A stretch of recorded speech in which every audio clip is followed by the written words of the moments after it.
কোনো মানে হয়? একে দার্জিলিংয়ের শীত, সবেমাত্র সকাল 6:10, তার উপর আবার ছুটির দিন।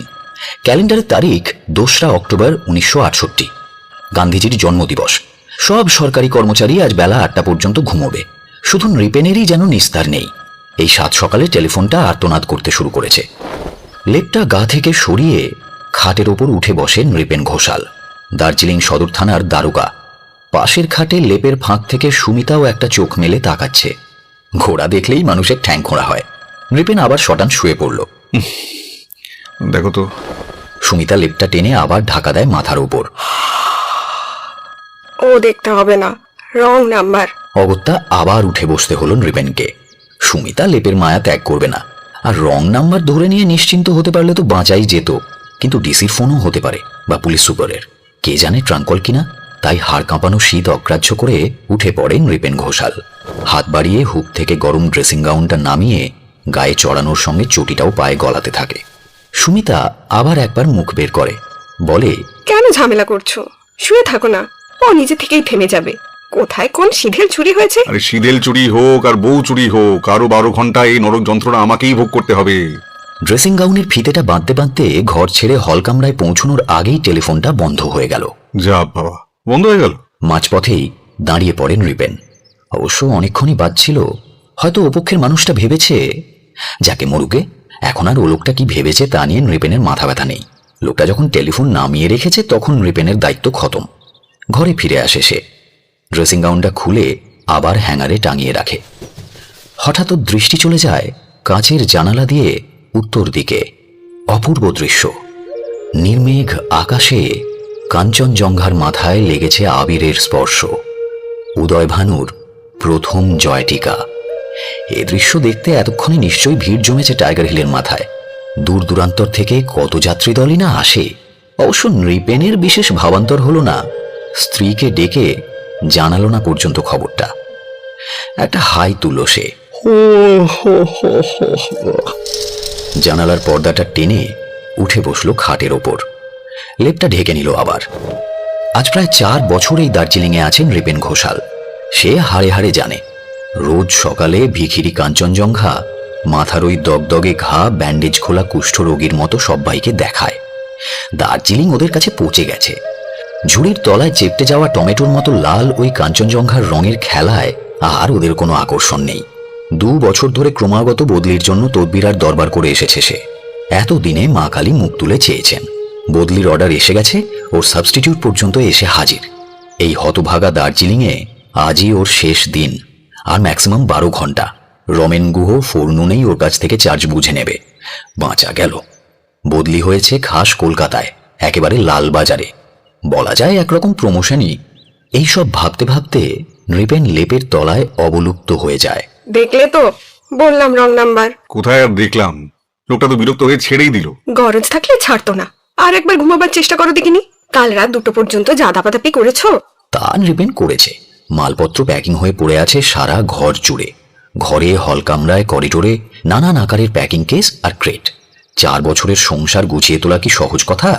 আজই ও বেলায় নৃপেনরা নামবে মানে কলকাতা মুখ রওনা দেবে আর কি। মালপত্র যাবে ট্রাকে। হরি সিং এর ট্রাক ঠিক 11টার সময় এসে দাঁড়াবে। ওরা যাবে জিপে শিলিগুড়ি পর্যন্ত, তারপর ট্রেনে। রিজার্ভেশন করানোই আছে। ওর সাকসেসর মানে রমেন গুহ এসে পৌঁছেছে গতকাল। রমেন ছেলে ভালো, এ কথা নৃপেনও স্বীকার করে। টেলিগ্রাফিক ট্রান্সফার অর্ডার পেয়ে তৎক্ষণাৎ রওনা দিয়েছে সে, বিশেষ করে মাসের শেষ দিনে। আর কেউ হলে অন্তত একটা দিন অপেক্ষা করত, মাস মাইনেটা নগদে হাতে নিয়ে চেয়ার ছাড়ত। তবে রমেন তা করেনি। বেচারি লাস্ট পে সার্টিফিকেট কবে পাবে কে জানে। হিরের টুকরো ছেলে কালই দুপুরে এসে পৌঁছেছিল দার্জিলিংয়ে। হোটেলে মালপত্র নামিয়ে এসে দেখা করেছিল নৃপেনের সঙ্গে। আরে আবার হোটেলে উঠতে গেলে কেন রমেন? এই ফ্ল্যাটে তো 3খানা ঘর, কোনো অসুবিধা হবে না। তুমি হোটেল ছেড়ে এখানে চলে এসো। কেন ঝামেলা বাড়াচ্ছ ভাই? তুমি বাধা ছাড়াই ব্যস্ত থাকবে, মিসেস ঘোষালও তার বড়ি আচারের বয়াম নিয়ে বিব্রত থাকবেন। আমাদের কোনো অসুবিধা হবে না। আমরা যদি ভাতে ভাত খাই, আপনাকেও তাই খাওয়াবো। আমি তা খাবো কেন? রীতিমতো বিরিয়ানি, পোলাও আর মুরগির রোস্ট চাই আমার। কলকাতায় বদলি হচ্ছেন, ইয়ার কি নাকি? আচ্ছা বেশ, তাই খাওয়াবো। হোটেলের ঘরটা তো ছেড়ে দিয়ে আসুন আপনি। রমেন মাথা নেড়ে আপত্তি জানিয়েছিল। বলেছিল, আমারও তো বদলির চাকরি মিসেস ঘোষাল। শেষ দিনটা কিভাবে কাটে তা কি আর আমি জানি না? আপনার হাতে পোলাও মাংস নিশ্চিত খাবো, তবে এখানে নয়। আপনারা কলকাতায় গিয়ে গুছিয়ে বসুন। কোথায় উঠেছো তুমি বলো তো? কোন হোটেলে? হোটেল কাঞ্চনজঙ্ঘা, ওই ম্যালের ওপাশে। চেনো নাকি? খুব চিনি। দার্জিলিং আমার নখদর্পণে বাবু। ওর ম্যানেজার তো একজন ওই সিন্ধি ভদ্রলোক, তাই না? কি যেন নাম? ম্যানেজারকে তো দেখিনি, তবে কাউন্টারে যে ছোকরা বসেছিল সে বাঙালি। মালপত্র নামিয়ে রেখেই আমি তোমার এখানে চলে এসেছি। সে হোটেলে রাত কাটাতে চান কাটান, কিন্তু রাত্রের খাওয়া দাওয়াটা আমার এখানেই সারতে হবে। আরে কেন ঝুট ঝামেলা পাকাচ্ছেন বলুন তো শখ করে? মোটেই ঝামেলা নয়। শুনুন, আমি আজ রাঁধবো না, বাসনপত্র সব প্যাক হয়ে গেছে। হোটেলে খাবার অর্ডার দেবো। আপনার মুখ ফসকে যখন কথাটা বেরিয়ে গেছে তখন আজই আপনাকে খাওয়াবো। ওই বিরিয়ানি, পোলাও আর মুরগির রোস্ট আজই এখানেই। কিন্তু আমার শর্তটা তো ছিল অন্যরকম, হোটেলের রান্না নয়, আপনার শ্রীহস্ত পক্ষ। শর্ত মোটেই তা ছিল না। শর্ত ছিল আপনি যখন কলকাতায় গিয়ে ডবল ডিএ ক্লেম করবেন তখন আমার হাতে রান্না খাবেন, তাই না? ঠিক কথা, ঠিক কথা, আমারই ভুল। আবার টেলিফোনটা বেজে উঠল। এ তো মহা ঝামেলা হলো দেখা যাচ্ছে। নৃপেন কাতরভাবে সুমিতার দিকে তাকায়। সুমিতা উঠে বসে এবার। মশাই শুনছেন? ঘন্টা 6 পরে ফোন করুন তো, ওসি এখন ব্যস্ত আছেন, তখন থাকবেন না। টেলিফোনটাকে উদ্দেশ্য করে কথাটা বলে সুমিতা, কিন্তু যন্ত্র সে উপদেশে কান দিল না। দূর তোর, নিকুচি করেছে। উঠে পড়ে সুমিতা, হল ঘরে গিয়ে টেলিফোনটা তুলে নেয়। বলুন। হ্যাঁ আছেন। না, ঘুমোচ্ছেন না। আপনি কোথা থেকে বলছেন? কাঞ্চনজঙ্ঘা হোটেল থেকে। মিস্টার গুহ বলছেন? না। কি? সে কি? কি হয়েছে সুমিতা? এতক্ষণ কান খাড়া করে শুনছিল নৃপেন। এবার খাট থেকে লাফ দিয়ে নেমে পড়ল। ড্রেসিং গাউনটা গায়ে জড়াবার কথা তার মনেই থাকলো না। সুমিতার কণ্ঠস্বরে এমন একটা কিছু ছিল যাতে নৃপেন দৌড়ে আসে। সুমিতা পাথর হয়ে গেছে। শীতে কিনা বোঝা গেল না, কিন্তু সে রীতিমতো কাঁপছে। দ্রুত হাতের রিসিভারটা নৃপেন কেড়ে নেয়। ওসি সদর বলছি। কে আপনি? সুমিতা ইতিমধ্যে বসে পড়েছে সামনের চেয়ারখানায়। ইয়েস।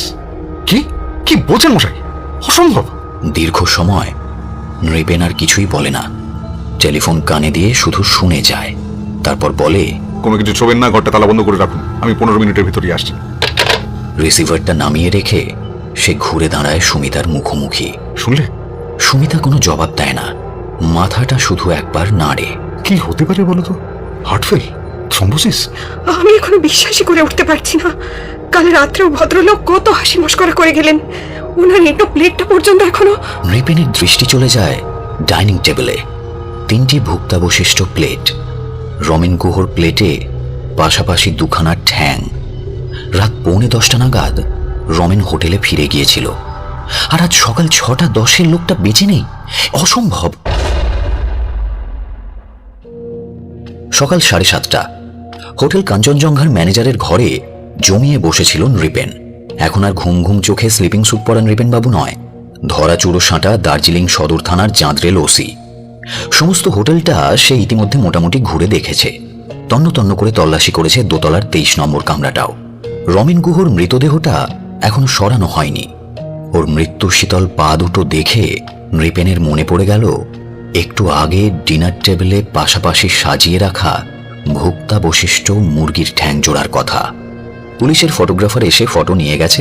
দেহটা ময়নাতদন্তের জন্য এখনো পাঠানো হয়নি, তবে খবরটা ইতিমধ্যে টেলেক্সে কলকাতায় চলে গেছে, লালবাজারের কন্ট্রোল রুমে। হয়তো রমেন গুহর পরিবারেও এতক্ষণে পৌঁছে গেছে দুঃসংবাদটা। যতক্ষণ না কেউ এসে পৌঁছচ্ছে ততক্ষণ দেহটা ঠান্ডা ঘরেই রাখতে হবে। কেসটা আত্মহত্যায়, থ্রম্বোসিস টম্বোসিস কিছু নয়। যদিও এখনো কিছু নিশ্চিতভাবে বলা যাচ্ছে না, তবু বড় কর্তার হুকুম ছাড়া দেহটা দাহ করা চলবে না। সুবীরটা হেডকোয়ার্টার্সে থাকলে ভালো হতো। ছোকরার মাথা এসব বিষয়ে বেশ খেলে। দুর্ভাগ্যবশত সুবীর রায় দিন 3 আগে একটা তদন্তে কার্শিয়াংয়ে গেছে। সুবীর ওর অধীনে পোস্টেড বটে, তবে ক্রিমিনাল ইনভেস্টিগেশনের বিষয়ে সে বিশেষ ট্রেনিং নিয়েছে। তুখোর ছোকরা, এসব বিষয়ে স্কটল্যান্ড ইয়ার্ডকে টেক্কা দিতে পারে। অবশ্য কেসটা যে আত্মহত্যার, হার্টফেল নয় তা অনুমান করার যথেষ্ট কারণ আছে। কারণ মৃত রমেন গুহ আধশোয়া অবস্থায় পড়ে আছে তার খাটে। তার ডান হাতে ধরা আছে একটা কাচের গ্লাস। আশ্চর্য, গ্লাসটা কাত হয়ে যায়নি। বস্তুত নৃপেন যখন ওকে পরীক্ষা করে তখনও মৃতদেহের ডান হাতের বজ্রমুষ্টিতে ধরা ছিল গ্লাসটা। ওই রিগার মর্টিস না কি যেন একটা বলে। নৃপেনের দৃঢ় বিশ্বাস গ্লাসের ওই তরল পানীয়তে কোনো তীব্র বিষ মিশিয়ে পান করেছে রমেন। এবং বিষটা এতই তীব্র যে তৎক্ষণাৎ ওর মৃত্যু হয়েছে। কিন্তু হঠাৎ এভাবে আত্মহত্যা করলো কেন সে? গতকাল রাত্রেও তো সে সম্পূর্ণ স্বাভাবিক ছিল। যে লোক মধ্যরাত্রে বিষ পান করে আত্মহত্যা করতে যাচ্ছে, সে সন্ধ্যের সময় ওভাবে হাসি মশকরা করতে পারে? কিন্তু হত্যাই বা হতে পারে কি করে? রমেনের ঘর ছিল তালাবন্ধ। হোটেলে সে সবেমাত্র এসেছে। তার হাতঘড়ি, পকেটের পার্স কোনো কিছুই খোয়া যায়নি। কাজে কে তাকে খুন করবে? আর উদ্দেশ্যটাই বা কি হতে পারে? তাছাড়া তালাবন্ধ ঘরে সে ঢুকবেই বা কি করে? স্যার, হ্যাঁ, সম্বিত ফিরে পায় নৃপেন দারোগা। দুটো হাত গরুর পক্ষীর মতো জড়ো করে ওর সামনে এসে দাঁড়িয়েছে হোটেলের ম্যানেজার। হে মুর্দাকে এবার হটাবার হুকুম দেওয়া যায় সাহাব। পূজা কা মরসুম হ্যাঁ, আমার তো সব বর্ডার এবার ভেগে যাবে। মুর্দা, ও লোকটা কে জানো? বেঁচে থাকলে ও আজ বসতো আমার চেয়ারে। ও একজন দারোগা। ম্যানেজার যোগিন্দর কাপাডিয়া একটা 3 দুর্গ আঁকা সবুজ টিন বাড়িয়ে ধরে। তার গর্ভে সাদা সিগারেট।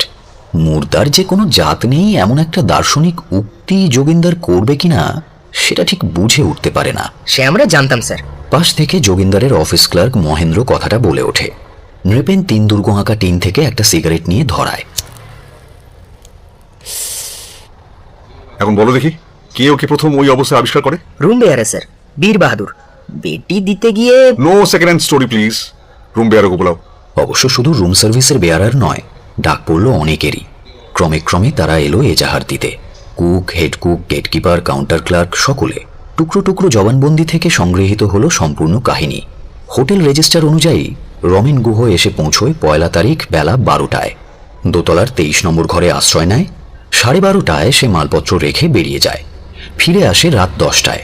কোনো মিল সে নেয়নি, এমনকি 1 কাপ চা পর্যন্ত খায়নি। তার মৃতদেহ আবিষ্কার হয়েছে পরদিন সকাল 6টায়। কাউন্টার ক্লার্ক মহেন্দ্রর জবানবন্দি অনুসারে কাল দুপুরে একটা ট্যাক্সি চেপে রমেন গুহ আসেন। শেয়ারের ট্যাক্সি, নিউ জলপাইগুড়ি থেকে এসেছে। ট্যাক্সিতে 3 জন লোক ছিল। 3 জনেই কাঞ্চনজঙ্ঘা হোটেলে ওঠেন। দোতলায় পাশাপাশি 3খানা সিঙ্গেল সিটেড রুম ভাড়া নেন। অথচ ওনারা 3 জন পৃথক যাত্রী। ওনারা কেউই পরস্পরকে চিনতেন না। তুমি কেমন করে জানলে ওনারা পরস্পরকে চিনতেন না? সচক্ষে দেখলাম স্যার। ট্যাক্সি থেকে মালপত্র নামিয়ে ট্যাক্সি ড্রাইভার এসে দাঁড়ালো। ওনারা 3 জনে ট্যাক্সি ভাড়ার 1/3 দিলেন। তারপর আমার হোটেল রেজিস্টারে পরপর নাম লেখালেন। ঠিকানা সব আলাদা। একজন হিন্দু, একজন মুসলমান আর একজন খ্রিস্টান। ঠিক আছে, এবার বলো রমেন গুহ সহযাত্রী 2 জন কত নম্বরে আছেন? মহেন্দ্র মাথা চুলকোয়। সেইখানেই তো ঝামেলা হয়েছে স্যার। দুজনেই ইতিমধ্যে চেক আউট করে বেরিয়ে গেছেন। বলো কি, কাল বেলা 12টায় চেক ইন করে আর সকাল 7টাতেই চেক আউট? দুজনেই নয় sir, mister Mohammad Ibrahim check out করেছেন কাল রাত 8:30টায়, আর মিস ডিক্রুজা আজ ভোর 5টায়। মিস ডিক্রুজা? মেম সাহেব? না স্যার, দেশি মেম সাহেব। দেখলে বাঙালি বলেই মনে হয়। ভোর 5টায়? কত ভোরে? হ্যাঁ স্যার, টাইগার হিলে সানরাইজ দেখতে গেলেন যে, বললেন আজই নামবেন। মালপত্র নিয়েই চেক আউট করে বেরিয়ে গেলেন। সন্দেহজনক, অত্যন্ত সন্দেহজনক। রমেন গুহ মারা গেছে রাত 10টার পরে 23 নম্বর ঘরে। আর ঠিক তার পাশের ঘরের বাসিন্দা কাক টাকা ভরে হোটেল ছেড়ে দিল, পরবর্তী ঠিকানা না রেখে। অবশ্য মোহাম্মদ ইব্রাহিমকে সন্দেহ করার কিছু নেই। সে চেক আউট করেছে রাত 8:30টায়। কারণ রমেন তখনও নৃপেনের বাড়িতেই ছিল বহাল তবিয়তে। মোহাম্মদ ইব্রাহিম আর মিস ডিক্রুজার স্থায়ী ঠিকানা দুটো নৃপেন তার নোট বইতে লিখে নিল। খোদায় মালুম সেগুলো আদৌ সত্যি কিনা। তবে কাউন্টার ক্লার্ক ছোকরাটি বেশ চালতাপুরসা। অনেক খবরই সে দিতে পারল ওই দুজনের সম্বন্ধে। ছোকরাটা অনেক কিছু লক্ষ্য করেছে। মিস ডিক্রুজার বয়স 27-28। যদিও সাজসজ্জায় তিনি নিজেকে 22-23 বলতে চান। সুন্দরী, চমৎকার ফিগার। ভাইটাল স্ট্যাটিস্টিক্স হবে এই ধরুন 34, 28, 32। চুল ছোট, রং মাজা, খানিকটা ফর্সা ঘেঁষা। খুব ভালো বাংলা বলতে পারেন স্যার। নাম না বললে বাঙালি বলে ভুল হতে পারে। সিগারেট খান। প্রফেশনের ঘরে লেখা আছে হাসিফ। মিস কি করে গৃহকর্ত্রী হন আমি তা জানি না, তবে আমি তাতে আপত্তি করিনি। তার সঙ্গে ছিল একটা ভিআইপি মার্কা সাদা সুটকেস। অন্যদিকে মোহাম্মদ ইব্রাহিমের বয়স 30-এর ওপর 40-এর নিচে। দীর্ঘকায়, বলিষ্ঠ গঠন, ফ্রেঞ্চ কাট দাড়ি গোঁফ আছে, চোখে চশমা, পাইপ খান। প্রফেশন তার স্বীকৃতি মতো বিজনেস। এরপর হেড কুকের পালা। তার যুক্তি প্রাঞ্জল। খাবারে কোনো ক্রমেই কোনো বিষাক্ত পদার্থ মিশে যেতে পারে না হুজুর। তাহলে তো হোটেল শুদ্ধ লোক আজ মরে ভূত হয়ে যেত। মাঝে কথা বলো না। কে বলেছে খাবারে বিষ ছিল? রমেন তোমার কিচেনের খাবার খায়নি, কিন্তু ওর ঘরে ফ্লাস্কে জল রয়েছে দেখলাম, গরম জল। তুমি সাপ্লাই করেছিলে? বোর্ডারের ঘরে থার্মোফ্লাক্সে জল থাকলে তা আমার কিচেন থেকেই সাপ্লাই হয়েছে স্যার, কিন্তু জল তো আমি স্রেফ কল থেকে নিয়ে গরম করেছি হুজুর। নর্দমা থেকে যে নাওনি তা আমি জানি, কিন্তু জলটা ওর ঘরে কে রেখে এসেছিল? হ্যাঁ, তার দায়িত্ব তো আমার নয় হুজুর। রুম সার্ভিস বেয়ারের কাজ ওটা। কি নাম সেই রুম সার্ভিস বেয়ারের? বীর বাহাদুর হুজুর। বীর বাহাদুর কার নাম? রীতিমতো একটা শরগোল পড়ে যায়। 2-3 জন ছোটে বীর বাহাদুরের খোঁজে। আধ ঘন্টা থেকে ডাকছি, বীর বাহাদুর আসছে না কেন? এটা ভেবেছি দারোগা খুন করে পাঠাবে? সব কটার মাথায় দড়ি বেঁধে চালান দেবো আমি। যোগিন্দর কাপাডিয়া কি করবে ভেবে না পেয়ে আবার সেই 3 কাসেলসের টিনটা বাড়িয়ে ধরে। নৃপেন আবার একটা সিগারেট নিয়ে ধরায়। ইতিমধ্যে 3-4 জন পাকড়াও করে নিয়ে এসেছে বীর বাহাদুরকে। বেচারার পিতৃদত্ত নামের শেষ চিহ্নটুকু পর্যন্ত অবলুপ্ত, না বীরত্ব না বাহাদুরি। নবমীর পাঁঠার মতো কাঁপতে কাঁপতে সে এসে দাঁড়ালো দারোগা সাহেবের সামনে। তোমার নাম বাহাদুর? জি হুজুর। তুম বীর হ্যায় ইয়া বাহাদুর হ্যায়? বেটে লোকটা কি জবাব দেবে ভেবে পায় না। শেষে অনেক জেরার পর হলক নিয়ে লোকটা বলল, সত্যি বলছি স্যার, আমি থার্মোফিলাসকে 20 কিচ্ছু মিশাইনি। আমার 20 বছরের নকরি হুজুর। এমনটা এর আগে কখনো হয়েছে? তুমি ফ্লাস্কটা নিয়ে কিচেন থেকে সোজা ওই 23 নম্বর ঘরে গিয়েছিলে, নাকি ফ্লাস্কটা আর কারো হাতে ধরতে দিয়ে বিড়ি টিড়ি খেতে গিয়েছিলে? जी नहीं साहब, मैं बीड़ी नहीं पीता। হ্যাঁ তেরি, যা জিজ্ঞেস করছি তার জবাব দাও। সিধে 23 নম্বর মে গয়া থা ক্যা? जी साहब। ঠিক আছে, এবার আজ সকালে কথা বলো। কখন তুমি প্রথম জানতে পারলে? ये सब হোটেল का আইন মাফিক রাত 10:30টার পর রুম সার্ভিস বন্ধ হয়ে যায়। ভোর 4:30টার আগে রুম সার্ভিস পাওয়া যায় না। টাইগার হিলে যাবার ঝঞ্ঝাট থাকে, তো রোজ কিছু না কিছু বুডারকে ভোর 4:30টায় বেডটি দিতে হয়। তাই এই রাত অন্ধকার থাকতে কিচেনের কাম শুরু হয়ে যায় সব। এক মিনিট। রুম নাম্বার 24-এ বেডটির অর্ডার ছিল আজ? जी नहीं, 24 में थी वो मेम साहब, उसने बेटी नहीं ली थी। মহেন্দ্রর দিকে ফিরে নৃপেন জিজ্ঞেস করলো, তবে যে তুমি তখন বললে মিস ডিক্রুজ আজ সকালে টাইগার হিলে গেছে। ইয়ে মানে টাইগার হিলে যেতে হলে যে চা খেয়ে যেতে হবে এমন কোনো আইন তো নেই স্যার। বাজে কথা বলো না, আমি জানি। তারপর বীর বাহাদুরের দিকে ফিরে বলল, 23 নম্বরে বেডটির অর্ডার ছিল? जी साहब, 6:45 बजे 23 नंबर में छिलेन एक दारोगा साहिब, माने जिसका मर्डर हुआ है, उन्होंने 6:45 बजे चाय चेयेছিলেন। मैं ठीक टाइम में चाय टीरे लेके उनका दरवाजा सामने जाके नॉक करी। कोई भी जवाब दे ना। उन्हें हाक डाक करी, तबु कोई भी जवाब दे ना। उस समय उस तरफ का खुला बरामदा में दाঁড়িয়ে एक साहिब पाइप खाচ্ছিলেন। তিনি মুঝকো বললেন, কেন হোটেল শুদ্ধ লোকের সুখনিদ্রায় বাধা দিচ্ছ বাবা? তোমার ওই কুম্ভকর্ণ সাহেবের ঘুম যখন ভাঙবে তিনি নিজেই চা চেয়ে নেবেন। तब मैं সেই সাহেবকে বলি, এমন হলে ম্যানেজার গুসা করবেন স্যার, উনি ভাববেন আমি ঝুট বলছি, সময় পে বেডটি দিতে আসেনি। দরকার হলে আমি তোমার হয়ে সাক্ষী দেবো, আদালতেও আমি হলফ নিয়ে বলবো তোমার চেষ্টার কোনো ত্রুটি ছিল না। উনি অত ভোরে ওই ঠান্ডার মধ্যে দাঁড়িয়ে কি করছিলেন? ও নেই জানতা সাহেব। ওই বারান্দা থেকে কাঞ্চনজঙ্ঘা সানরাইজ দেখা যায় স্যার। উনি বোধহয় তুমি চুপ করো, তারপর বলে যাও। ठीक उसी टाइम में 23 नंबर घरेर अंदर एक अलार्म क्लॉक बाजे। पक्का 1 मिनट बाजे साहब, তাতেও ঘরের অন্দর কোনো সারা শব্দ হয় না। পাইপ খানেওয়ালা সাহেব এবার অবাক হয়ে খুদে গিয়ে আসেন, চাবি ছেদে চোখ দিয়ে বলেন, আশ্চর্য ব্যাপার, এ ঘরে তো আলো জ্বলছে হে। उसके बाद उन्हें एक दिशलाई चले दरवाजार ऊपर कार्ड लगाने का खोपटा देखें। রমেন গুহ এ কি পুলিশের লোক নাকি? जी साहब। তবে তো আমার চেনা লোক মনে হচ্ছে। তুমি এক কাজ করো তো হে, কাউন্টারে গিয়ে এ ঘরের ডুপ্লিকেট চাবিটা নিয়ে এসো। मैं फिर टेरे रखने के लिए एक तला काउंटर में लौट आया। महेंद्र मुझको एक तो मास्टर की पकड़ाया, सेटा लिए हमें। দাঁড়া, মাস্টার কি বস্তুটা কি? বীর বাহাদুরের জবানবন্দি থামিয়ে মহেন্দ্রর দিকে ফিরে প্রশ্নটা করল নৃপেন। স্যার, প্রতি ঘরের ডুপ্লিকেট কি ছাড়াও আমার কাছে দুটো মাস্টার কি আছে। তার একটা চাবি দিয়ে 1 তলার সব ঘর খোলা যায়, আর দ্বিতীয়টা দিয়ে 2 তলার সব ঘর খোলা যায়। I see. তা তুমি বাহাদুরকে ওই 23 নম্বর ঘরের ডুপ্লিকেট চাবিটা না দিয়ে ফস করে মাস্টার কিটা দিয়ে বসলে কেন? 23 নম্বর ঘরে দুটো চাবি তো ওই গুহ সাহেব আমার কাছ থেকে নিয়ে রেখেছিলেন স্যার। দুটো চাবি তোমরা বোর্ডারকে দাও? না স্যার, তবে আমি জানতাম ওই গুহ সাহেব আপনার জায়গায় বদলি হয়ে আসছেন, তাই। বুঝেছি। আবার বাহাদুরের দিকে ফিরে বলল, প্রসিড। मास्टर की दिए दरवाजा खुले हम 2 घरे ढुकी। देखा कि टेबिल लैम्प झुलছে। टेबिल के ऊपर मुख बंद करा एक जलेर फ्लास्क, एक হুইস্কির बोतल, एक पैकेट केपस्टेन सिगारेट, एक देशलाई, एक एस्ट्रे और एक अलार्म क्लॉक। बॉर्डर साहब के हाथ में धरा আছে एक कांचेर गिलास, उसमें थोड़ा गाढ़ा रंग का पानी। लगता है गरम जले मेशानो হুইস্কি था कुछ घंटा आगे। देखुन बर्फ ठंडा। আমি ধীরে ধীরে চায়ের টেরেটা নামিয়ে রাখি। পাইপওয়ালা সাহেব বুড়া সাহেবকে পরীক্ষা করেন, নাড়ি দেখেন, কানের নিচে চোয়ালের তলায় কি একটা পরীক্ষা করেন, তারপর মেরে তারা ফিরে বলেন, মারা গেছে, তোমার ম্যানেজারকে খবর দাও। मैं भाग के नेमे আসি নিচে। সে কি, ওই পাইপ মুখো সাহেবকে ওই ঘরে একা রেখে? जी हुजूर, यही तो बताया वो। कहा कि मैनेजर को सलाम दो। সেলাম দেওয়াচ্ছি তোমাকে আমি।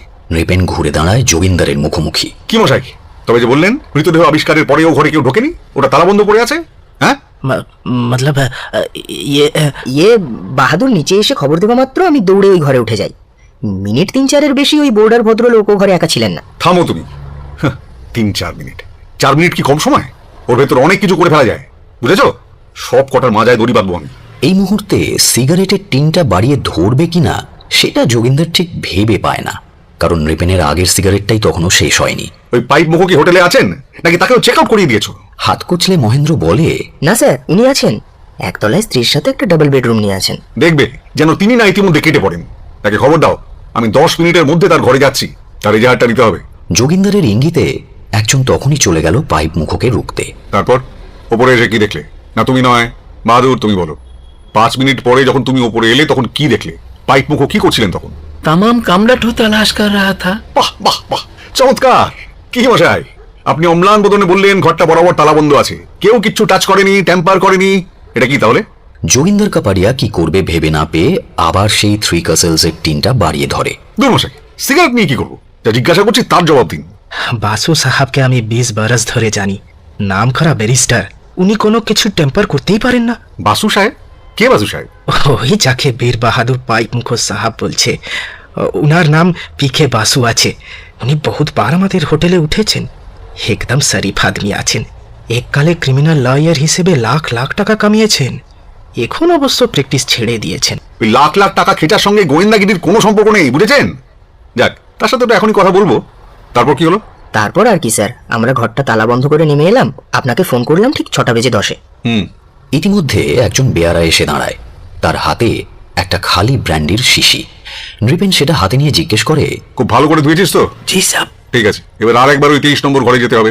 23 নম্বর ঘরে এসে নৃপেন স্বহস্তে ওই কাঁচের গেলাস থেকে তরল পদার্থটা শিশিতে ভরে নিল। তারপর ঘরে তালা দিয়ে নিচে নেমে এলো।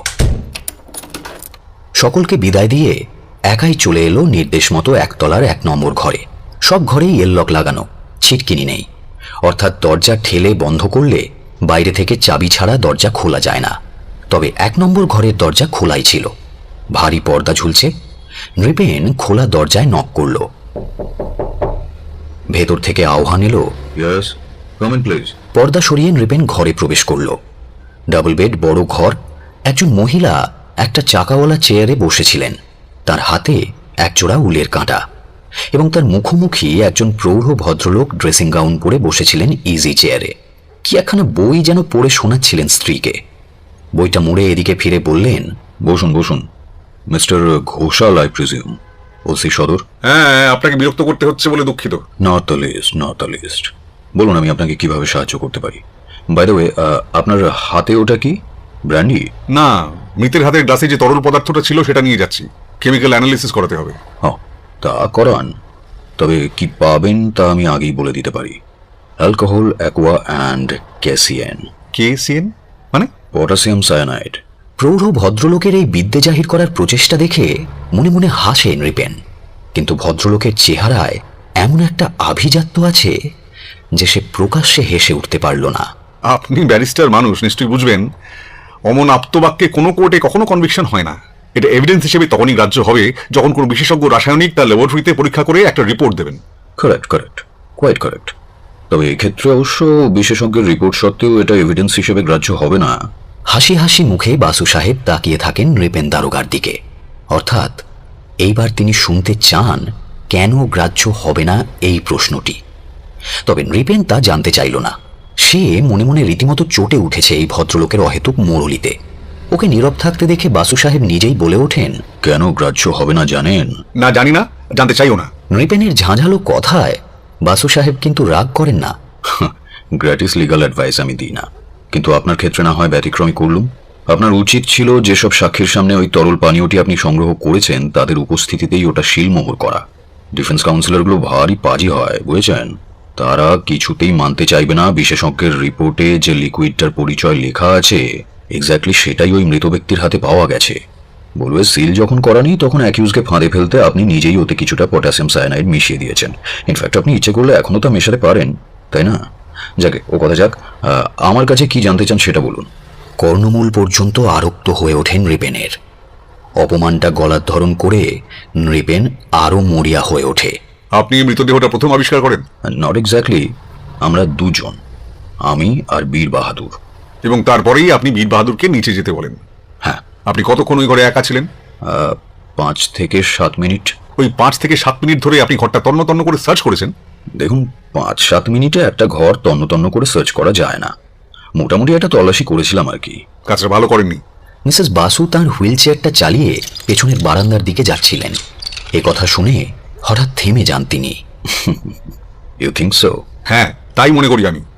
আপনি হয়তো কিছু ফিঙ্গারপ্রিন্ট নষ্ট করে ফেলেছেন তল্লাশি করতে গিয়ে। আগে না, করিনি। আমার হাতে গ্লাভস পরা ছিল। তাছাড়া এসব কেস কিভাবে হ্যান্ডেল করতে হয় তা আমার জানা আছে। না, আপনি অন্যায় করেছেন। আপনি ক্রিমিনাল লয়ার, ডিটেকটিভ নন। তবু লয়ার হিসেবে আপনার জানা থাকা উচিত যে পুলিশ এসে পৌঁছানোর আগে কোনো কিছু পরীক্ষা করার অধিকার আপনার নেই। এবার আর আত্মসংবরণ করতে পারে না নৃপেন। মিসেস বাসু শঙ্কা ভরা দু চোখে বাসু সাহেবের দিকে তাকালেন। তার স্বামীকে তিনি ভালো মতোই চেনেন। বাসু সাহেবের সঙ্গে তার একবার চোখাচোখি হলো এবং বোধ করি সেজন্যই কোনো বিস্ফোরণ হলো না। Look here mister OC headquarters, আমার অধিকার সম্বন্ধে আমি সম্পূর্ণ সচেতন। হিয়ার্স মাই কার্ড। নৃপেন হাত বাড়িয়ে কার্ডটা গ্রহণ পর্যন্ত করল না। চেয়ার ছেড়ে সে উঠে দাঁড়ালো। আপনি যা ভালো বোঝেন করতে পারেন। আগেই বলেছি, গ্র্যাটিস লিগ্যাল অ্যাডভাইস দেওয়া আমার স্বভাব নয়। এক্ষেত্রে তবুও আমি দিতে বাধ্য হচ্ছি এই জন্যই যে রমেন গুহ ছিল আমার অত্যন্ত স্নেহভাজন। রমেন গুহ আপনার পরিচিত? এটা যে আত্মহত্যা নয়, বরং একটা ফার্স্ট ডিগ্রি ডেলিবারেট মার্ডার, তার অকাট্য এভিডেন্স আমি পেয়েছি। যেহেতু কেসটা রমেন গুহর, তাই কতগুলো ক্লু আপনাকে আমি দিতে চাই। কি ক্লু? আপনি দয়া করে বসবেন কি? নৃপেন বসে না। বাসু সাহেব পাইপটা ধরালেন। মাথা ঠান্ডা করে পুরো ব্যাপারটা শুনলে কিন্তু আপনি ভালোই করতেন। অবশ্য তাতে আপনার নেহাত আপত্তি থাকলে আমি বরং বিপুলকেই সব কথা জানাবো। আফটার অল এটা রমেন গুহর কেস। বিপুল? বিপুলকে? ডিসি দার্জিলিং, বিপুল ঘোষ, IAS। তার স্ত্রী মনির মামা হই আমি। এবার নৃপেন বসে পড়ে, তবে পথে নয়, চেয়ারে। বলুন, কি বলবেন? তার আগে আপনি আমাকে বলুন, আপনি তদন্ত করে কি বুঝেছেন? এটা আত্মহত্যার কেস? না, রমেনের আত্মহত্যার কোনো কারণ খুঁজে পাইনি আমি। গতকাল রাত্রি প্রায় 10টা পর্যন্ত সে আমার বাড়িতেই ছিল। দিব্যি স্বাভাবিক মানুষ। আমার সঙ্গে রাত্রে খেয়েছে, হাসি গল্প করেছে। হোটেলে ফিরে এসে সে স্ত্রীকে যে চিঠি লিখেছে তাতেও আত্মহত্যার কোনো ইঙ্গিত নেই। সুতরাং ওকে এখানে কে হত্যা করতে চাইবে? ওর হাতঘড়ি মানিব্যাগ পর্যন্ত খোয়া যায়নি। দেখুন, রমেন গুহ দারোগা ছিল। যেখান থেকে ও বদলি হয়ে এসেছে সেখানকার কোর্টে এমন 10-20টা কেসে হয়তো তাকে সাক্ষী দিতে যেতে হতো। অন্তত 1 ডজন আসামি তো খুশি হবেই লোকটা মরে গেলে। তাদের মধ্যে অন্তত খুনি, ডাকাত, ওয়াগন ব্রেকার, ব্ল্যাক মার্কেটিয়ার অথবা 1 ডজন পাকা ক্রিমিনালও হবে। কাজেই কিন্তু তাদের মধ্যে কেউ ওর রুদ্ধদ্বার ঘরে মদের পাত্রে বিষ মিশিয়ে দেওয়ার সুযোগ পাবে কেমন করে? রমেন কাল বেলা 12টায় হোটেলে ঢুকেছে, 12:30টায় ঘরে তালা মেরে বেরিয়ে গেছে, ফিরেছে রাত 10টায়। এর মধ্যে তার ঘরে কেউ ঢোকেনি। রিয়েলি? আপনার তাই মনে হয়? নিশ্চয়ই। আপনি হয়তো জানেন না, ও তার ঘরে 2টো চাবি চেয়ে নিয়েছিল। জানি, কিন্তু কেন? 2টো চাবি নিয়ে সে কি করবে? সে তো একা মানুষ। আমি জানি না। I see. জানেন না? কেন, আপনি জানেন? জানি, কিন্তু আপাতত ও কথা থাক। তার আগে বলুন তো, বীর বাহাদুর ঠিক কটার সময় ওনার ঘরে ওই গরম জল ভর্তি ফ্লাস্কটা রেখে আসে? আই সি, জানেন না। সন্ধে 6:30টায়। আমি জিজ্ঞাসা করে জেনে নিয়েছিলাম। রমেন যখন 12:30টার সময় বেরিয়ে যায় তখনই বলে যায় তার ঘরে যেন 1 ফ্লাস্ক গরম জল রেখে দেওয়া হয়। ফ্লাস্কটা তার নিজের। এখন বলুন তো, 2টো চাবি যখন রমেনের কাছে, তখন বীর বাহাদুর কেমন করে ওই ঘরে ঢুকলো? জানি। ওই মাস্টার কি দিয়ে? তাহলে মশাই, আপনার ওই আগেকার স্টেটমেন্টটা তো ঠিক নয়। ওই যে বললেন বেলা 12:30টা থেকে রাত 10টার মধ্যে ও ঘরে কেউ ঢোকেনি, সেটা তো সঠিক স্টেটমেন্ট নয়। কি আশ্চর্য! বীর বাহাদুর কেন বিষ মেশাবে? এই হোটেলে এসে 20 বছর চাকরি করছে, তার কি উদ্দেশ্য থাকতে পারে? কারেক্ট। কিন্তু বীর বাহাদুর তার মাস্টার কি দিয়ে যখন ঘরটা খুলেছিল তখন আর কেউ কি তার সঙ্গে ওই ঘরে ঢুকেছিল? মানে? ঢোকেনি। আমি বীর বাহাদুরকে জিজ্ঞাসা করে জেনে নিয়েছি। সে তালা খুলে একাই ঘরে ঢোকে, ফ্লাস্কটা নামিয়ে রেখে বেরিয়ে আসে, তারপর ঘরটা তালা বন্ধ করে। পুরো 1 মিনিটও সে ছিল না ওই ঘরে। সুতরাং আর কেউ কোনো সুযোগ পায়নি। তার মানে আপনি বলতে চান বীর বাহাদুরই একমাত্র সন্দেহজনক ব্যক্তি? আহা, আমি মোটেই তা বলছি না, কারণ আমার কাছে এভিডেন্স আছে। বীর বাহাদুর ছাড়াও অন্তত 2 জন ওই ঘরে ঢোকার সুযোগ পেয়েছিল, গতকাল বেলা 12টার পর এবং আজ সকাল 6টার আগে। ভ্রু কুঞ্চিত হয় নৃপেনের। কি বলছেন? 2 জন ওই ঘরে ঢুকেছিল? Did I say that? আমি বলছি ঢোকার সুযোগ পেয়েছিল। সুযোগ পাওয়া আর ঢোকার মধ্যে পার্থক্য আছে। অর্থাৎ তারা যে ঢুকেছিল তার প্রমাণ নেই। আছে একজন যে ঢুকেছিল তার একটা প্রমাণ আছে, দ্বিতীয় জনও খুব সম্ভবত ঢুকেছিল, কিন্তু কনক্লুসিভ কোনো প্রুফ নেই। তবে অত্যন্ত জোরালো একটা যুক্তি আছে। নৃপেন বুঝতে পারে এই ভদ্রলোক ঠিক সহজ মানুষ নন। উনি অনেক কিছু জেনে ফেলেছেন, বুঝে ফেলেছেন। চোখ তুলে দেখে মিসেস বাসু কখন যেন অলক্ষ্যে চলে গেছেন ঘর ছেড়ে পেছনের বারান্দায়। বলুন স্যার, কি প্রমাণ পেয়েছেন? বাই দ্য ওয়ে, রমেন গুহকে আপনি কেমন করে চিনলেন? আপনার দ্বিতীয় প্রশ্নটা আপাতত মুলতুবি থাক, প্রথম প্রশ্নটার জবাব দিই। একটা অনুমান, একটা প্রমাণ। অনুমানের কথাটাই আগে বলি। মহেন্দ্র আমার কাছে স্বীকার করেছে যে গতকাল রাত 7টা নাগাদ 22 নম্বর ঘরের বোর্ডার মোহাম্মদ ইব্রাহিম এসে তাকে বলে যে তার ঘরের চাবিটা ঘরের ভেতরে থাকা অবস্থায় সে ভুল করে ইয়েললকওয়ালা দরজাটা বন্ধ করে ফেলেছে। এবার মহেন্দ্র তখন ওকে মাস্টার কিটা দেয়। ইব্রাহিম মিনিট 5 পরে ফিরে এসে চাবিটা ফেরত দেয়। বোঝা গেছে? ইয়েস। Any question? না, কোয়েশ্চেন কিসের? তাহলে আমি প্রশ্নটা করি, মহেন্দ্র মাস্টার কিটা কেন দিল? কেন ওই 22 নম্বর ঘরের ডুপ্লিকেট চাবিটা দিল না? সে তো একই ব্যাপার।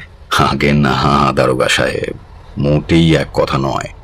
মহেন্দ্র আমার কাছে স্বীকার করেছে যে চেক ইন করার সময় রমেন যখন তার ঘরের ডুপ্লিকেট চাবিটা চেয়ে নেয়, তখন ইব্রাহিমও তার ঘরের ডুপ্লিকেট চাবিটা চেয়ে নেয়। একজনকে সেটা দিয়ে দ্বিতীয় জনের ক্ষেত্রে মহেন্দ্র সেটা প্রত্যাখ্যান করতে পারেনি। So what? তাতে হলো কি? ডুপ্লিকেট চাবিতেও 22 নম্বর ঘর খোলা যায়, মাস্টার কিতেও খোলা যায়। ও তো একই ব্যাপার। একই ব্যাপার। আরে মশাই, ডুপ্লিকেট চাবিতে শুধু 22 নম্বর ঘরের দরজাটা খোলা যায়, আর মাস্টার কিতে দোতলার সব কটা ঘর খোলা যায়। এখন ইব্রাহিম ওই 5 মিনিটের মধ্যে ওই 23 নম্বর ঘরেও তো ঢুকে থাকতে পারে। তার আধ ঘন্টা আগে কিন্তু বীর বাহাদুর ফ্লাস্কটা রেখে গেছে। ফ্লাস্কটা খুলে তার ভেতরে একটা ক্রিস্টাল ফেলে দিয়ে বেরিয়ে আসতে 20 থেকে 30 সেকেন্ড লাগার কথা। ভালো করে ভেবে দেখুন। আশ্চর্য, মহেন্দ্র তো এসব কথা আমাকে বলেনি। আপনি প্রশ্ন করেননি তাই বলেনি, সে এখনো জানেই না ব্যাপারটার ইমপ্লিকেশন। আপনার মতো সেও বিশ্বাস করে ডুপ্লিকেট চাবি আর মাস্টার কি একই জিনিস, দুটোতেই 22 নম্বর ঘর খোলা যায়। আর আপনার ওই দ্বিতীয় অনুমানটা স্যার? অনুমান নয়, দ্বিতীয়টা প্রমাণ, অকাট্য প্রমাণ। আগেই তো বললাম আপনাকে। 23 নম্বর ঘরে চলুন, দেখাচ্ছি। নৃপেনকে নিয়ে বাসু সাহেব দ্বিতলে উঠে আসেন। তালা খুলে দুজনে ওই 23 নম্বর ঘরে ঢুকে পড়েন। রমেন গুহ একইভাবে পড়ে আছে তখনও। বাসু সাহেব পকেট থেকে একটা লোহার সন্না বের করলেন, এগিয়ে গেলেন টেবিলের কাছে। তারপর অতি সাবধানে সেই সন্না দিয়ে অ্যাস্ট্রের গর্ভ থেকে উদ্ধার করলেন একটি দগ্ধাবশিষ্ট ফিল্টার টিপ সিগারেটের স্ট্যাম্প। আগুনের ওপর ঘুরিয়ে ফিরিয়ে যেভাবে শিক কাবাব ভাজা হয়, ঠিক তেমনি ভাবে সন্নাটা টেবিল ল্যাম্পের আলোয় ঘুরিয়ে ঘুরিয়ে দেখান তিনি। নৃপেন বিস্ফারিত নেত্রে দেখতে থাকে, কিন্তু কি দেখছে তা সে নিজেই বুঝতে পারে না। বাসু সাহেব জিজ্ঞেস করেন, দেখলেন? কি দেখলেন? কি আবার দেখব? সিগারেটের স্টাম্প? অ্যাস্ট্রের ভেতর আবার কি থাকবে? মাথা নাড়েন বাসু সাহেব। থাকে দারোগা সাহেব, থাকে। চোখ থাকলে দেখবেন অ্যাস্ট্রের খোপে সিগারেটের স্ট্যাম্পের মধ্যে লুকিয়ে বসে আছে একটি অভিসারিকা। তার নয়নে মদির কটাক্ষ, সর্বাঙ্গে উদগ্র যৌবন, আর বিম্বউষ্ঠে লিপস্টিক, বোধহয় ম্যাক্স ফ্যাক্টর ভার্মিলিয়ান। নৃপেনের কেমন যেন সন্দেহ জাগে, এই প্রৌঢ় ভদ্রলোকের মাথার দু একটা স্ক্রু কি আলগা নাকি এই 7 সকালে মদ্যপান করেছে? কিন্তু এতক্ষণ তো ওনাকে প্রতিভাবান গোয়েন্দার মতোই মনে হচ্ছিল। বাসু সাহেব নৃপেনের দিকে চোখ তুলে চাইলেন, ওর বিহ্বল অবস্থাটা বুঝে নেবার চেষ্টা করলেন খানিকক্ষণ। তারপর আবার মাথা নাড়লেন। একটা কথা খোলাখুলি বলবো দারোগা সাহেব? বলুন স্যার। আপনার কম্য নয়। মিসেস ডিসির মামা বলে কথা। কি আর বলতে পারেন নৃপেন দারোগা? একজন সিনিয়র আইএএস যাকে মামা বলে ডাকেন, তার নিশ্চয়ই অধিকার আছে এ ধরনের কথা বলার। অবশ্য সংবিধানের কত নম্বর ধারায় ওটা বলা আছে তা নৃপেন ঠিক জানে না, কিন্তু এটুকু মনে আছে কম্পিটিটিভ পরীক্ষা দেওয়ার সময় অ্যাব্রিভিয়েশন মুখস্থ করেছিল।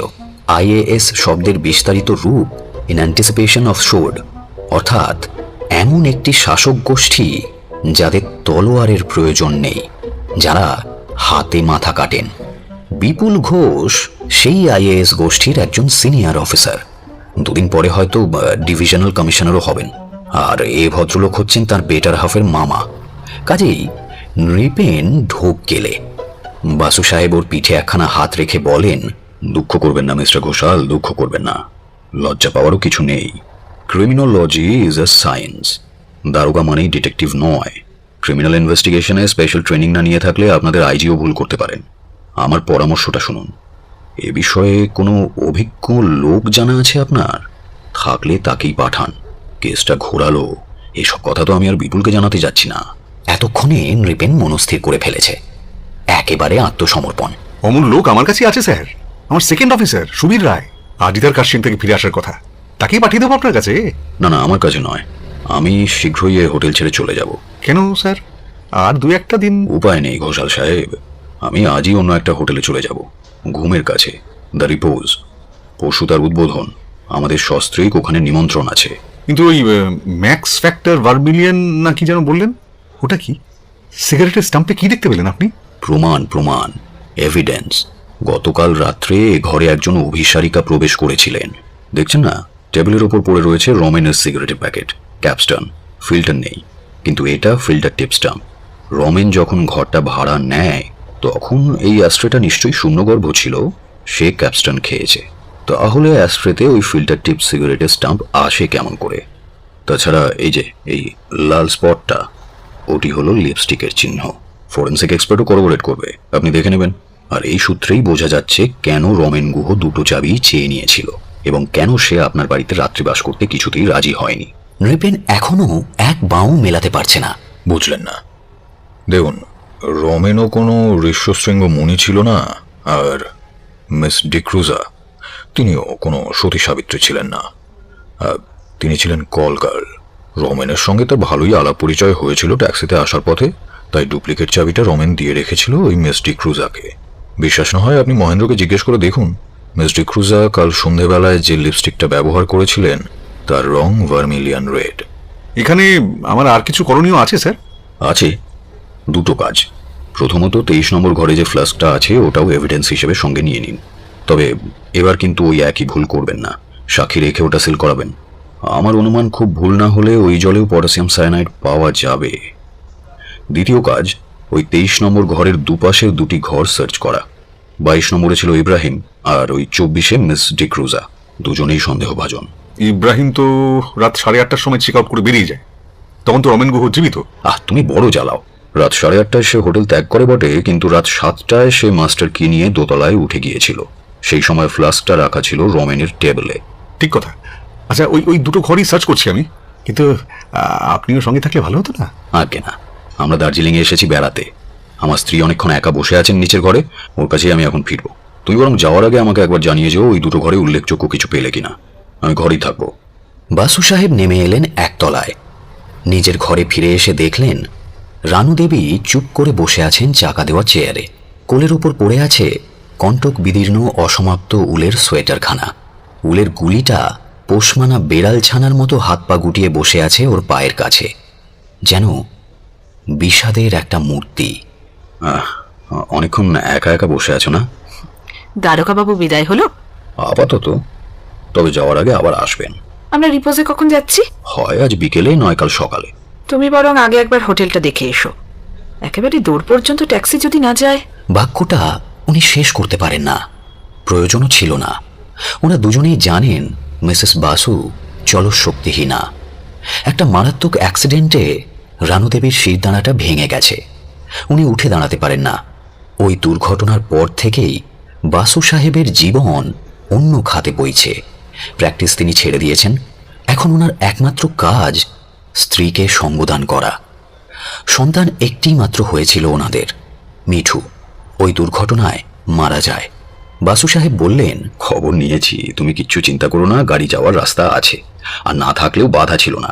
তোমাকে কোলা পাঁজা করে নিয়ে যাওয়ার ক্ষমতা আমার আজও আছে জানো। বিশ্বাস নয় তো বলো, তোমাকে এখনই পর করে দেখাই। বাসু সাহেবের কথায় ম্লান হাসলেন রানু দেবী। তার প্রায় মিনিট 15 পরে ফিরে এলো নৃপেন। যথারীতি দরজায় নক করে ঘরে ঢুকলো।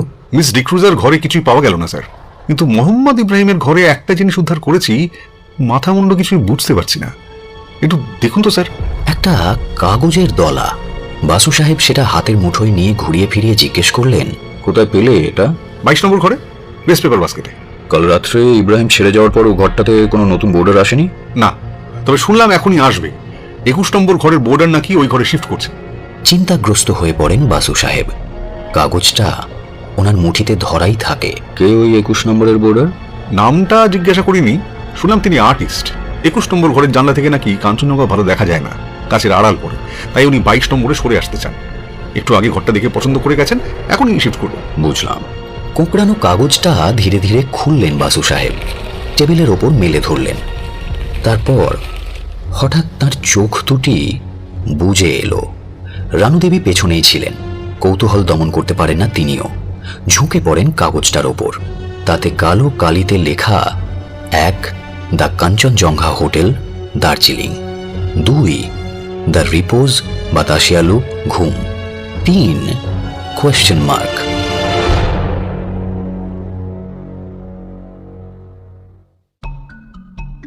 এতক্ষণ যে ঘটনার কথা শুনলেন, এবার তার আগের দিনে একটু ফিরে যাওয়া যাক। ক্যালেন্ডারের তারিখ 1 অক্টোবর 1968, মঙ্গলবার। দার্জিলিংয়ের আগের স্টেশন ঘুম, পৃথিবীর সর্বোচ্চ রেল স্টেশন। দার্জিলিং স্টেশনের চেয়েও তার উচ্চতা বেশি। ঘুমের অদূরে ওই খেলাঘরের রেল লাইনটা জিলিপির প্যাঁচের মতো বার দুই পাক খেয়েছে। বাতাসিয়া ডাবল লুপ, তারই পাশ দিয়ে একটা পাকা সড়ক উঠে গেছে ওপর দিকে। ও পথে যাওয়া যায় ক্যাভেন্টার্স অথবা কাঞ্চন ডেয়ারিতে কিংবা টাইগার হিলে। ওই সড়কের ওপরই প্রকাণ্ড হাতাওয়ালা একটা বাড়ি। কোনো এককালে কোনো চা বাগানের ইউরোপীয় মালিকের আবাসস্থল ছিল আর কি। বর্তমানে এটাই দ্য রিপোজ হোটেল। না না, কথাটা ঠিক হলো না। আজ নয়, আগামীকাল থেকে সেটা হবে রিপোজ হোটেল। আগামীকাল অর্থাৎ 2 অক্টোবর তার উদ্বোধন। মালিক শ্রীমতী সুজাতা মিত্র। সুজাতা বিবাহিতা, স্বামী কৌশিক মিত্র, শিবপুর ইঞ্জিনিয়ারিং কলেজের পাশ করা বিই, সিভিল ইঞ্জিনিয়ার।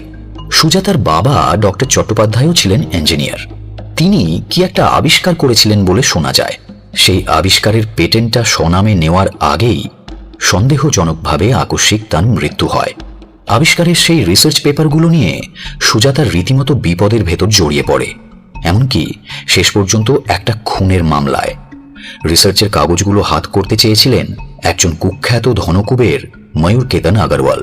তিনি ঘটনাচক্রে খুন হন, আর কৌশিক এবং সুজাতা বিশ্রীভাবে জড়িয়ে পড়ে সেই খুনের মামলায়। বস্তুত ব্যারিস্টার পিকে বাসু এবং অ্যাডভোকেট অরূপ রতনের যৌথ চেষ্টায় শেষ অবধি দুজনে মুক্তি পায়।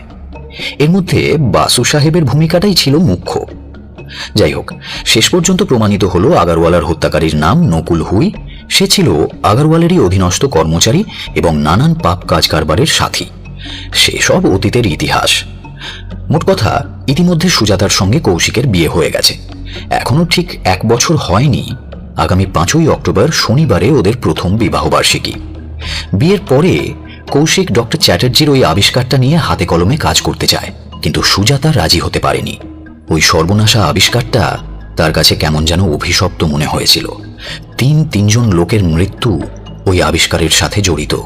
প্রথমত ডক্টর চট্টোপাধ্যায়ের রহস্যজনক মৃত্যু, দ্বিতীয়ত গুলিবিদ্ধ হয়ে ময়ূরকেতন আগরওয়ালের মর্মান্তিক হত্যাকাণ্ড, এবং তৃতীয়ত হত্যাকারী নকুল হুইয়ের ফাঁসি। নকুল অবশ্য চেষ্টার ত্রুটি করেনি।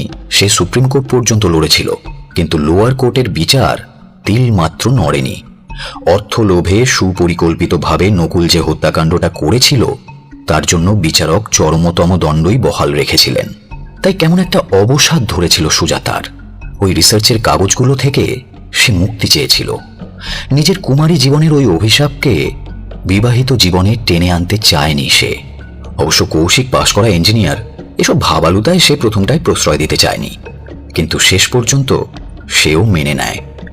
ফলে নগদ 1.5 লক্ষ টাকায় ওই পেটেন্টটা ওরা বিক্রয় করে দিয়েছিল বিশিষ্ট ব্যবসায়ী জিমুতবাহন মহাপাত্রর কাছে। জিমুতবাহন হচ্ছেন অরূপ রতনের পিতৃদেব। হয়তো অরূপের প্রতি কৃতজ্ঞতাও এই সিদ্ধান্তের পেছনে কাজ করে থাকবে। সুজাতা তার সদ্য বিবাহিত স্বামীকে বলেছিল, ওই নগদ 1.5 লাখ টাকা দিয়ে এবার তুমি ঠিকাদারি ব্যবসা শুরু করো। তুমি যেমন ওই রিসার্চ পেপারগুলো থেকে মুক্তি চাইছিলে সুজাতা, আমিও তেমনি আমার এই ডিগ্রিটা থেকে মুক্তি চাইছি আজ। আমি ভুলে যেতে চাই আমি একজন সিভিল ইঞ্জিনিয়ার। ওমা, সে আবার কি কথা? কেন? ভারতবর্ষে ইঞ্জিনিয়ারের প্রয়োজন নেই। এদেশে ইঞ্জিনিয়ার, বৈজ্ঞানিক, ডাক্তার অথবা কারিগরি কাজ জানা মানুষের আর কোনো দরকার নেই, বুঝলে? এদেশের প্রয়োজন হলো এখন শুধু রাজনীতিবিদ, ব্যারিস্টার আর এ তোমার রাগের কথা। খুরানা নোবেল প্রাইজ পাওয়ার পর তাকে পদ্মবিভূষণ দেওয়া হয়েছে। ভাগ্যে প্রফেসর খুরানা শিশির ভাদুড়ি কিংবা উৎপল দত্তের পদাঙ্ক অনুসরণ করেননি। মানেটা কি? মানে আমি বলতে চাইছি, ম্যাট্রিকে আমি 3টে লেটার পেয়েছিলাম, স্টার পেয়েছিলাম, বিইতে ফার্স্ট ক্লাস পেয়েছিলাম। আমাদের স্কুলের ব্যাচের প্রত্যেকটি ভালো ছেলে ডাক্তার, ইঞ্জিনিয়ার অথবা বৈজ্ঞানিক হতে চেয়েছে। যারা ওইসব কলেজে ঢুকতে পারেনি সেই সব ঝর্তি পড়তি স্টুডেন্টরাই গেছে জেনারেল লাইনে। তাদের একটা ভগ্নাংশ আজ আইএএস আর একটা ভগ্নাংশ এমএলএ। তা তুমিও তো আইএএস পরীক্ষা দিলে পারতে, তুমিও ইলেকশনে দাঁড়াতে পারতে। তুমিও যে মন্ত্রীদের মতো কথা বলছো সুজাতা। 6 বছরের পাঠ্যক্রম শেষ করে আইএস পরীক্ষা না দিলে আমার ঠাই হবে না এই পোড়া ভারতবর্ষে। কিন্তু মুরারি মুখার্জির মতো একজন সার্জেন, বিসি গাঙ্গুলির মতো একজন ইঞ্জিনিয়ার অথবা খুরানার মতো একজন বৈজ্ঞানিক যতদিন ফাইন্যান্স কমিশনার অথবা চিফ সেক্রেটারি হতে না চাইছেন। আচ্ছা আচ্ছা ঠিক আছে, মোদ্দা কথাটা কি? তুমি কি করতে চাও? ওই 1.5 লাখ টাকা ফিক্সড ডিপোজিটে রেখে তার সুদের টাকায় আমরা গায়ে ফু দিয়ে ঘুরে বেড়াবো? আরে না না না, ব্যবসাই করতে চাই আমি। হ্যাঁ আমিও তো তাই বলছি। ব্যবসায় যদি করতে হয় তবে যে জিনিসটা জানো বোঝো তার ব্যবসায় করা উচিত। আমি তো তোমাকে চাকরি করতে বলছি না, আমি বলছি ঠিকাদারি করতে। কোথায় করব? ওই পিডব্লিউডি ইরিগেশন অথবা কোনো পাবলিক আন্ডারটেকিং এ? তো সর্বত্রই তো ওই 2য় শ্রেণীর ছাত্রদল শীর্ষস্থান দখল করে বসে আছেন। তাদের তো এই লাগতো না করতে পারলে। তবে কিসের ব্যবসা করবে তুমি? যে কোনো স্বাধীন ব্যবসা, যাতে কাউকে তোষামত করতে হবে না। আর সেটা এমন একটা ব্যবসা হবে যেখানে তুমি আর আমি দুজনেই থাকবো ইকুয়াল পার্টনার। যেমন ধরো আমরা একটা হোটেল খুলতে পারি। তুমি কিচেনের ইনচার্জ, কি রঙের পর্দা হবে, কি জাতের বেড কভার হবে, সব তোমার হেফাজতে। আর আমি রাখবো হিসাব ম্যানেজমেন্ট। সারাদিন দুজনে কাছাকাছি থেকে কাজ করব। সকালবেলা দুটো নাকে মুখে গুঁজে ঠিকাদারি করতে বেরিয়ে যাব, আর রাত 10টায় ক্লান্ত শরীরে ফিরে আসবো। তার চেয়ে এটা ভালো নয়? কথাটা মনে ধরেছিল সুজাতার। তারই ফলশ্রুতি হলো দ্য রিপোজ। জমি, বাড়ি, ফার্নিচার, ফ্রিজ, কিচেন গ্যাজেট এবং একটা সেকেন্ড হ্যান্ড গাড়ি কিনতেই খরচ হয়ে গেল লাখখানেক টাকা। বাকি টাকা ব্যাংকে রেখে ওরা দুজন খুলে বসেছে এই হোটেলের বিজনেস। বাড়িটা দোতলা, 4টে ডাবল বেড বড় ঘর এবং 2টো সিঙ্গেল বেড। এছাড়া একতলায় বেশ বড় একটা drawing cum dining room, kitchen block, pantry, store সবই একতলাতে। রীতিমতো বিলিতি কায়দায় প্ল্যানিং করা। প্রতিটা বেডরুমের সঙ্গেই সংলগ্ন স্নানাগার। কৌশিক নিজে দাঁড়িয়ে থেকে বাড়িটা মেরামতি করিয়েছে। গরম জলের গিজার বসিয়েছে, সুজাতা ম্যাচ করা পর্দা, বেড কভার ইত্যাদি কিনেছে। আয়োজন সম্পূর্ণ। আগামীকাল দ্য রিপোজের উদ্বোধন। মাত্র গোটা 6 বিজ্ঞাপনই ছাড়া হয়েছিল। দুজন সেই বিজ্ঞাপনে সাড়াও দিয়েছেন। আশা করা যায় পুজোর মরশুমে ঘর খালি পড়ে থাকবে না। দার্জিলিংয়ের হইচই এড়িয়ে নিরিবিলিতে ছুটির কটা দিন কাটিয়ে যেতে ইচ্ছুক যাত্রী নিশ্চয়ই 2-1টা জুটে যাবে। যে দুজন বিজ্ঞাপনে সাড়া দিয়েছেন তাদের একজন পুরুষ, অন্যজন স্ত্রী লোক। দুজনেই কলকাতাবাসী, মিস্টার নিজামুদ্দিন আলী এবং মিস কাবেরী দত্তগুপ্তা। দুজনেই জানিয়েছেন বুধবার অর্থাৎ 2রা দুপুরে ছোট রেলে ঘুম স্টেশনে এসে পৌঁছবেন। কৌশিক লিখেছিল স্টেশনেই ওনাদের রিসিভ করা হবে। উদ্বোধনের দিন প্রথম বোর্ডার, তাই এই খাতির। যাকে উদ্বোধনের আগের দিন মঙ্গলবার 1 অক্টোবর সকাল থেকেই কালীপদ আর কাঞ্চিকে নিয়ে সুজাতা শেষবারের মতো ঝাড়পোঁছে হাত লাগিয়েছে। কালীপদর বাড়ি মেদিনীপুর, সমতলবাসী, চাকরির লোভে এত দূরে এসেছে। রিপোজের একমাত্র বেয়ার আসে। আর কাঞ্চি হচ্ছে স্থানীয় নেপালি মেয়ে, সামনের গ্রামে থাকে। দুজন বোর্ডার অ্যাডভান্স পাঠিয়েছেন। এছাড়াও আরো 3 জন আসছেন আমন্ত্রিত অতিথি হিসেবে, ব্যারিস্টার পিকে বাসু সস্ত্রীক এবং অ্যাডভোকেট অরূপ রতন। অরূপের জন্য দোতলার 9 নম্বর ঘরটা ঠিক করা আছে, আর বাসু সাহেবের জন্য একতলার 2 নম্বর ঘরটা।